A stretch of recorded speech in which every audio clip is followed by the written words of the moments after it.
जो है इस वक्त ये सोचना चाहिए कि सबसे पहले बीजेपी की सरकार को कैसे हटाया जाए। सब अपना अपना मुख्यमंत्री जो है क्षेत्रीय, वो प्रधानमंत्री बनने के सपने ना देखें। वो चाहे स्टालिन हो, केजरीवाल हो, ममता हो, अखिलेश हो, राहुल हो, बातों से सहमत नहीं है, उनको प्रताड़ित किया जा रहा है। उनके खिलाफ जो है ईडी और सीबीआई और जांच एजेंसियों का दुरुपयोग किया जा रहा है। सर, क्या लग रहा है कि 2024 तक कहीं विपक्ष जेल में तो नहीं हो जाएगा? नहीं, जो विपक्ष जेल में नहीं हो जाएगा, लेकिन विपक्ष को डरा धमका के अपने पक्ष में करने के लिए साजिश और रणनीति है। सबकी जो है नकेल जो है सीबीआई और ईडी से दबाई गई है, वो एकजुट ना हो जाए, इसलिए जो है ऐसा किया जा रहा है। नमस्कार, आप देख रहे हैं डीएस फिल्म, मैं हूं आपके साथ नफीसा। इस वक्त हम जंतर मंतर पर मौजूद हैं, जहां कपिल सिब्बल द्वारा एक मुहिम का आज आगाज किया गया है, यानी इंसाफ के सिपाही। जो कल का भारत सबका भारत कई मायनों में अहम रखता है, क्योंकि 2024 के चुनाव है नजदीक। हमारे साथ सर हैं बातचीत करने के लिए, उनसे इस पूरी मुहिम के बारे में जानेंगे। लेकिन इसके साथ साथ ईडी और सीबीआई की कार्रवाई जो इस वक्त लगातार विपक्षी नेताओं पर जारी है, उसको लेकर कैसे ये लोग देख रहे हैं, उसको भी समझिए। सर, आपसे पहले सबसे पहले परिचय ले लेते, क्या नाम है? मैं सिराज साहिल हूँ और कपिल सिब्बल साहब की जो ये मुहिम है इंसाफ के सिपाही, उसका एक सिपाही हूँ। इंसाफ के सिपाही मुहिम क्यों बनाई गई है, इसके पीछे मकसद ये है कि चाहे किसी भी राजनीतिक दल, किसी भी जाति, किसी भी धर्म का व्यक्ति जिसके ऊपर ना इंसाफी हो रही है, उसकी प्रताड़ना हो रही है, उसको परेशान किया जा रहा है, वो हमारे साथ जुड़े। बिना किसी पार्टी के सपोर्ट से, दलगत राजनीति से ऊपर उठ के, अगर मायावती के ऊपर कोई अत्याचार हो रहा है, अखिलेश के ऊपर अत्याचार हो रहा है, तेजस्वी पे हो रहा है, उद्धव ठाकरे पे हो रहा है, स्टालिन पे हो रहा है, के चंद्रशेखर राव पे हो रहा है, और ये बिहार के किसी और मंत्री पे हो रहा है, मतलब कोई भी राजनीतिक दल, व्यक्ति, व्यापारी, बिजनेसमैन, अगर जो है कोई उसके ऊपर अत्याचार हो रहा है ईडी और सीबीआई का, या न्यायालय में उसकी बात नहीं सुनी जा रही है, तो उसकी मदद करेंगे कपिल सिब्बल साहब इंसाफ के सिपाही के मंच के माध्यम से। लेकिन सर, इस मुहिम को लाने की क्या जरूरत पड़ी, आज क्या वजह? इस मुहिम को लाने की जरूरत ये पड़ी कि अभी पिछले जितने भी टाइम से मोदी जी की सरकार है, उनके नेतृत्व में सरकार चल रही है 8.5 साल से, ज्यादातर विपक्षी दलों को और जो उनकी जो है बातों से सहमत नहीं है, उनको प्रताड़ित किया जा रहा है। उनके खिलाफ जो है ईडी और सीबीआई और जांच एजेंसियों का दुरुपयोग किया जा रहा है। ईडी ने 500+ लोगों के ऊपर मुकदमे किए, लेकिन किसी के ऊपर भी जो है साबित नहीं हो पाया कि इसने जो है ये काम गलत किया है।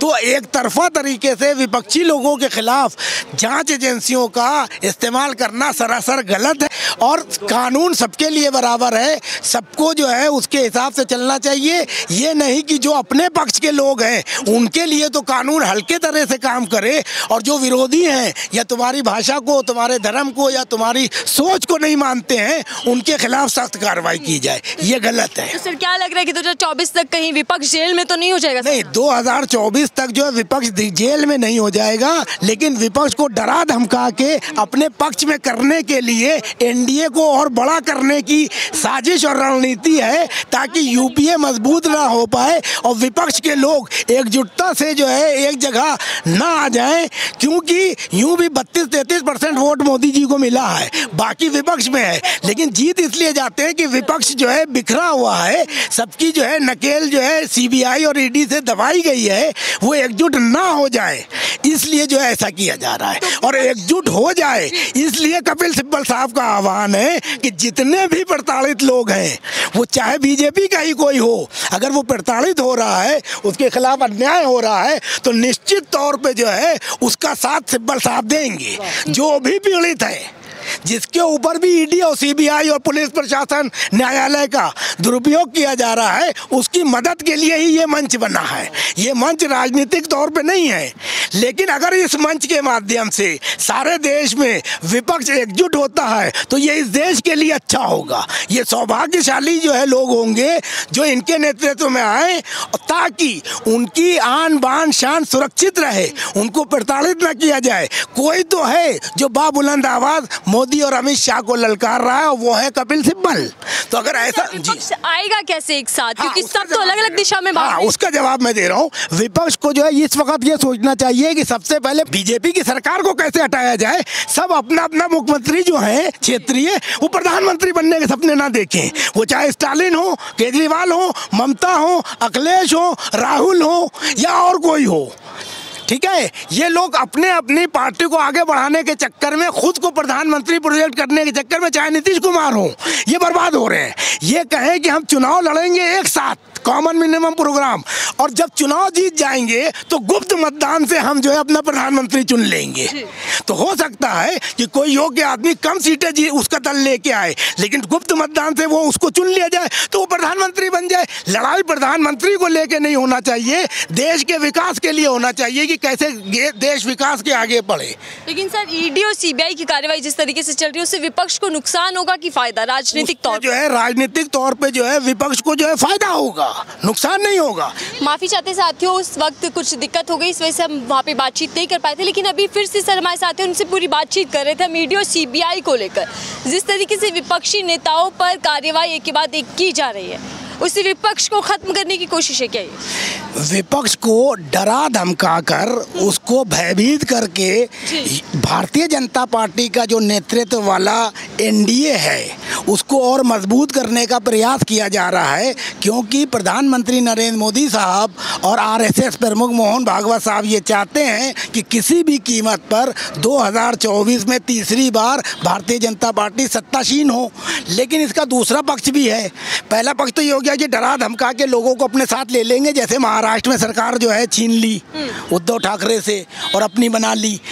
इस तरह से जो लोग डरपोक टाइप के लोग होंगे वो तो इनके साथ जाएंगे, लेकिन जो जनाधार वाले नेता हैं, क्षेत्रीय छत्रप हैं, जो मुख्यमंत्री के तौर पे हैं, वो लोगों को अगर जनता के बीच में वो ये मैसेज देने में कामयाब हो गए कि हमें प्रताड़ित करने की नीयत से बीजेपी ऐसा कर रही है, तो जनता जो है उनको फेवर करेगी और लोकसभा चुनाव में भारतीय जनता पार्टी को मुँह की खानी पड़ेगी। लेकिन सर, जाँच एजेंसियाँ तो अपना काम कर रहे हैं, वो अपना काम भी ना करें क्या? नहीं, जाँच एजेंसियों को काम करना चाहिए। मैं जांच एजेंसियों के काम करने पे नहीं ऑब्जेक्शन है मेरा, लेकिन दुरुपयोग बार-बार का मैं तरीका ये है, आप बताइए पत्रकार होके कि ईडी अगर 541 लोगों के ऊपर मुकदमे करती है और 541 में से जो है करीब 530 लोग जो हैं दूसरी पार्टी के होते हैं, तो एक बात तो ये शक की गुंजाइश है कि और लोगों को क्यों नहीं किया। दूसरा, मैं ये तथ्य देना चाहता हूँ कि अगर इतने लोगों के ऊपर ईडी ने कार्रवाई की, सीबीआई ने की, तो कितने लोगों को सजा हुई?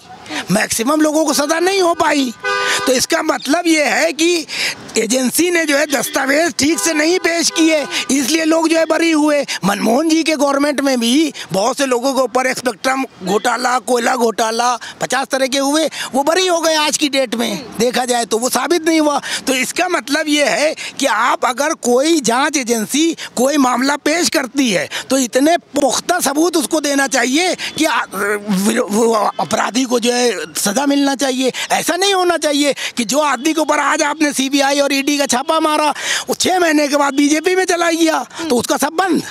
ये गलत है, जनता में ये गलत मैसेज जा रहा है। एजेंसी जिस मकसद से है उस मकसद का देश हित में सकारात्मक इस्तेमाल करिए, बिल्कुल करिए, करना चाहिए। एजेंसी होती इसीलिए है कि लोगों की आय से अधिक संपत्ति की जांच करे, लोगों से ये जांचे कि कहाँ से पैसा आया। लेकिन सिर्फ विपक्षी लोगों के पीछे ही लगाना ये शक पैदा करता है कि दुरुपयोग हो रहा है। क्या हार का डर सता रहा है विपक्षी को, जो इस तरीके से रोना रो रहे हैं? नहीं, विपक्षी जो है हार का डर नहीं, उनको ये डर है कि जिस तरीके से कालांतर में अभी जैसे सिब्बल साहब ने भी कहा 8 बार सरकारों को जो है बदल दिया गया, पैसे लेके छीन लिया गया। मणिपुर हो, मेघालय हो, गोवा हो, महाराष्ट्र हो, है मध्य प्रदेश हो, है गोवा में बनने नहीं दी गई। तो इस तरह से अगर जो है दबा दबा के जो लोगों को लिया जाएगा तो विपक्ष जो है बिखराव में आएगा। तो कहती है ना सर कि भ्रष्टाचार के खिलाफ लड़ाई है। हाँ। तो विपक्षी नेता में अगर भ्रष्टाचार पाएगा तो जांच तो बता दिया, जांच करे, लेकिन उस जांच को फिर एजेंसी अगर प्रूफ नहीं कर पाती है मैडम, तो इसका ये मतलब है कि जांच जो है दुर्भावना से की गई थी, उसमें तथ्य नहीं निकले। मेरे घर में छापा मारो, हमें जेल भेजो और हम पकड़े जाएं और हमारे यहाँ से कुछ बरामद ना हो, बैंक बैलेंस ना मिले, पैसा ना मिले और हम छूट जाएं, तो इसका मतलब तो यही होगा कि हमें बेवजह प्रताड़ित किया गया।